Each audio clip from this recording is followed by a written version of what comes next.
Goeiedag, ek groet jou in die kosbare naam van Jesus Christus. Geloof is nie om dit wat 'n realiteit is, te ontken nie. Geloof is om ten spyte van dit wat in die gesig staar, te kies om op God te fokus.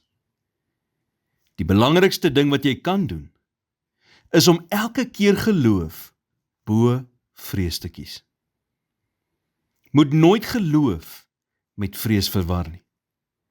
Geloof stel jou in staat om jou probleem in die gesig te staar en dit dan te beveg, wetende dat jou God groter is as enige iets wat voor jou staan. Daar is gedeelte in die boek Markus van 'n 12-jarige dogtertjie wat gesterf het en in hoofstuk 5 vers 39 sê Jesus iets wat 'n mens altyd moet onthou wanneer jy voel dat vrees in jou lewe begin toeneem. Daar staan, waarom gaan julle so te kere en ween julle? Met ander woorde, waarom maak julle so 'n groot ophef oor niks? Hul 12-jarige dogter was dood. Dit was tragies en onbegryplik. Kan jy jou voorstel dat jy in daardie situasie instap en daar word vir jou gesê, waarom is jy so ontstel? Waarom maak jy so 'n groot ding van niks?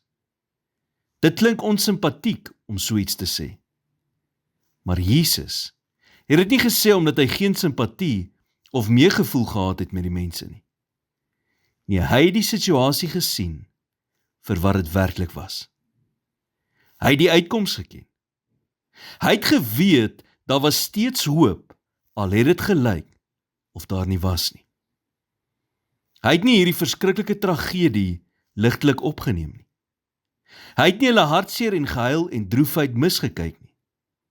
Nee, hy het net geweet wat hulle nie weet nie, en gesien wat hulle nie sien nie. Vers 41 en 42 sê, toe gryp hy die hand van die kind en sê vir haar, Talita Kumi, wat as dit vertaal word beteken, dogtertjie, ek sê vir jou, staan op. En die dogtertjie het dadelik opgestaan en begin rondloop, want sy was 12 jaar oud. En hulle was uitermate verbaas. Ons almal vrees soms dit wat ons voor ons sien. Vrees is 'n natuurlike reaksie en 'n geldige gevoel. Daarom moet ons elke keer geloof kies. Kies om op God te fokus. Kies om verder as net vandag te sien. Vrees sonder geloof het 'n verlammende effek in 'n mens se lewe. Geloof is egter wat ons help om aan te hou, te midde van onsekerheid. God is aan ons kant en saam met hom kan ons elke keer weer opstaan en aangaan. Here, vandag worstel ek met vrees en bekommernis, maar ek kies om my angs by u voete neer te lê. Ek kies geloof bo vrees. Dankie vir u vrede wat alle verstand te bowe gaan. In Jesus naam bid ek dit. Amen.